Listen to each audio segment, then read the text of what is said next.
Assalamualaikum warahmatullahi wabarakatuh. Di sini kami akan mempresentasikan modul 2, yaitu Ruang Lingkup Audit Manajemen Sumber Daya Manusia Berbasis Kompetensi. Halo, saya akan mengenalkan anggota kelompok kami, yaitu saya, Dela Ayu Chandrawati. Halo, saya Arinda Pravitasari. Halo, dan saya Fajar Fauzi. Ruang Lingkup Audit Manajemen Sumber Daya Manusia Berbasis Kompetensi. KP1. Audit kompatibilitas. A. Audit kompatibilitas dan strategi manajemen SDM berbasis kompetensi.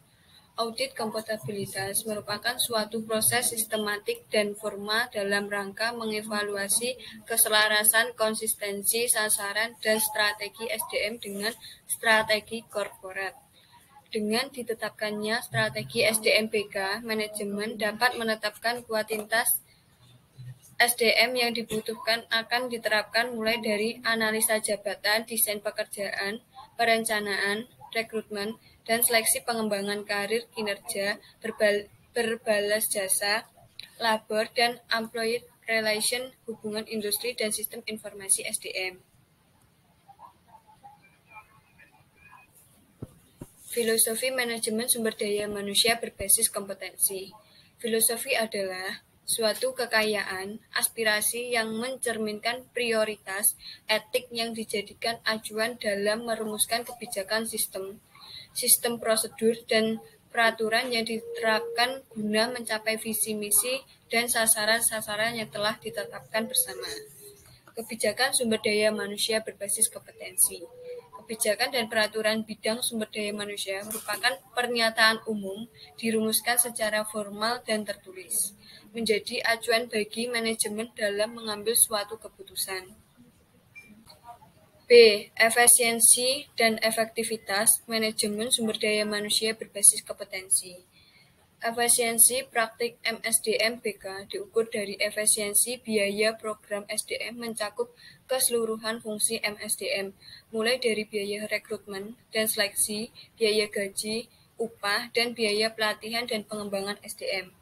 Biaya pengembangan organisasi mencakup biaya rekrutriasi organisasi, biaya penyempurnaan dan penataan sistem dan sistem prosedur SDM maupun biaya penanggulangan permasalahan hubungan industrial.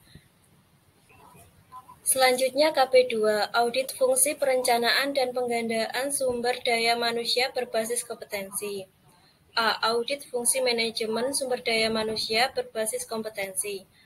Audit fungsi manajemen sumber daya manusia berbasis kompetensi mencakup audit fungsi perencanaan, sumber daya manusia, dan analisis jabatan, audit fungsi penggandaan sumber daya manusia, rekrutmen dan seleksi, audit fungsi pengembangan dan pemeliharaan sumber daya manusia, audit pelatihan dan pengembangan SDM, audit karir, audit penilaian kinerja, audit balas jasa, audit hubungan industrial, serta audit sistem informasi SDM, sebagaimana dapat dilihat pada konsep kerangka pemikiran audit manajemen sumber daya manusia berbasis kompetensi.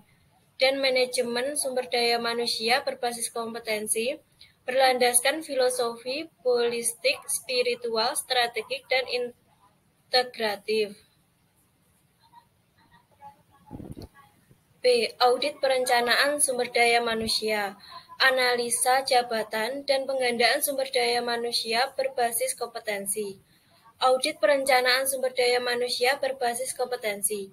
Perencanaan sumber daya manusia berbasis kompetensi merupakan proses sistematis terkait erat dengan perencanaan strategi perusahaan dan digunakan memperkirakan permintaan dan ketersediaan sumber daya manusia datang melalui analisa eksternal, peluang dan ancaman, serta kekuatan dan kelemahan. Ada 4 cakupan audit fungsi perencanaan sumber daya manusia berbasis kompetensi. Yang pertama, audit praktik. Perencanaan sumber daya manusia mengenai ketaatan terhadap kebijakan, standar operating procedure atau SOP, Yang kedua, audit mengenai aspek perencanaan sumber daya manusia berbasis kompetensi dengan sistem lainnya dengan rekrutmen dan seleksi. Yang ketiga, audit terhadap efisiensi dan efektivitas perencanaan sumber daya manusia berbasis kompetensi. Dan yang keempat, terhadap proses bisnis perencanaan sumber daya manusia berbasis kompetensi. Audit analisa jabatan. Analisa jabatan merupakan proses sistematis dalam rangka pengumpulan dan pengolahan data mengenai fungsi, tugas, tanggung jawab, hubungan kerja, kondisi kerja, serta persyaratan jabatan yang dimanfaatkan bagi keseluruhan aktivitas pengelolaan sumber daya manusia. Penyempurnaan struktur organisasi, juga sistem dan prosedur pengolahan sumber daya manusia. Secara spesifik, ada 3 keluaran analisa jabatan yang diperlukan di audit. Yang pertama, uraian jabatan merupakan uraian yang mencerminkan fungsi, tugas, tanggung jawab, pola hubungan kerja, dan kondisi kerja. Yang kedua, persyaratan jabatan merupakan uraian yang mencerminkan kriteria kompetensi yang sesuai dengan lingkungan dan kompleksitas jabatan. Dan yang ketiga, audit fungsi penggandaan sumber daya manusia berbasis kompetensi. Audit fungsi pengadaan sumber daya manusia berbasis kompetensi. Audit fungsi pengadaan sumber daya manusia berbasis kompetensi itu mencakup fungsi rekrutmen dan fungsi seleksi pegawai dengan penjelasan sebagai berikut. A. Audit fungsi rekrutmen. Rekrutmen pegawai merupakan proses pengumpulan sejumlah calon kandidat melalui berbagai metode dalam rangka mengisi jabatan yang lowong. B. Audit fungsi seleksi. Seleksi pegawai merupakan proses sistematis yang terarah atas sejumlah kandidat yang telah direkrut dalam rangka memutuskan kandidat yang memenuhi persyaratan jabatan yang akan diterima sebagai calon pegawai. Oke, saat ini kita masuk ke B3, yaitu audit fungsi pengembangan dan pemeliharaan sumber daya manusia berbasis kompetensi. A. Audit pelatihan dan pengembangan SDM berbasis kompetensi. Pelatihan merupakan proses peningkatan kompetensi pegawai dalam rangka mengisi kesenjangan antara kompetensi yang dimilikinya dengan tuntutan kompetensi jabatan saat ini. Pengembangan SDM BK merupakan proses peningkatan kompetensi dalam rangka mengisi kesenjangan antara kompetensi pegawai yang dimilikinya saat ini dengan tuntutan kompetensi jabatan yang menjadi tanggung jawabnya sesuai rencana pengembangan karir. B. Audit karir berbasis kompetensi. Karir merupakan suatu pencapaian tujuan karir yang direncanakan dan disepakati bersama. Selaras dengan sistem, pola, dan jalur karir yang berlaku mencakup karir jabatan struktural maupun jabatan profesional.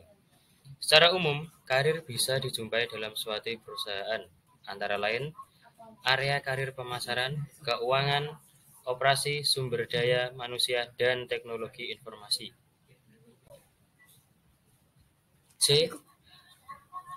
Audit penilaian kinerja berbasis kompetensi. Penilaian kinerja merupakan proses evaluasi penelitian kinerja serta merupakan dasar bagi penentuan imbal jasa, mutasi, promosi maupun pemberhentian dan pemutusan hubungan kerja. Penilaian kinerja berbasis kompetensi ada 5. Yang pertama, perencanaan kinerja. Kedua, komunikasi terus-menerus. Yang ketiga, pengumpulan data dan dokumentasi. Keempat, penilai kinerja. Kelima, diagnosa dan bimbingan kinerja. D. Audit kompensasi atau balas jasa berbasis kompetensi. Kompensasi merupakan proses penentuan imbal jasa pegawai dengan mengacu pada kinerja yang ditampilkan, mempertimbangkan keadilan internal atau kesesuaian dengan bobot relatif jabatan, keadilan eksternal atau kesesuaian dengan imbal jasa jabatan secara pada industri sejenis, dan kondisi keuangan perusahaan. Audit kompensasi BK adalah kompensasi memiliki banyak komponen yang terbagi dalam 1. kompensasi non-moneter, dan 2 kompensasi moneter.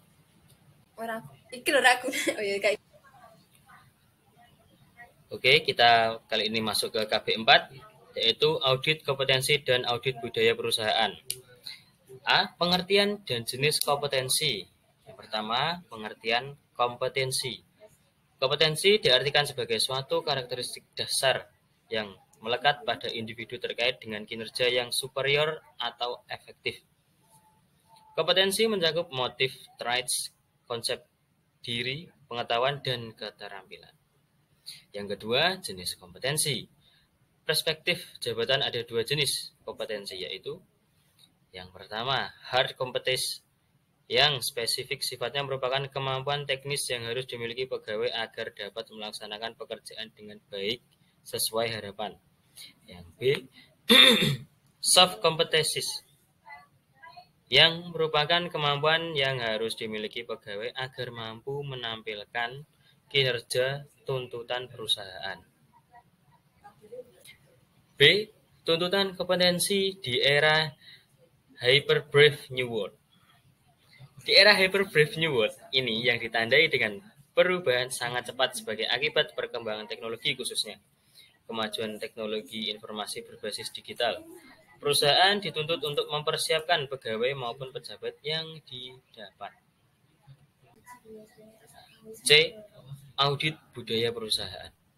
Audit budaya perusahaan perlu dilakukan karena pada dasarnya budaya perusahaan merupakan nilai yang dianut bersama oleh seluruh anggota dalam perusahaan yang membedakannya dengan perusahaan lain. Sekian presentasi dari kelompok kami. Jika ada kesalahan kata, mohon dimaafkan. Terima kasih. Wassalamualaikum warahmatullahi wabarakatuh.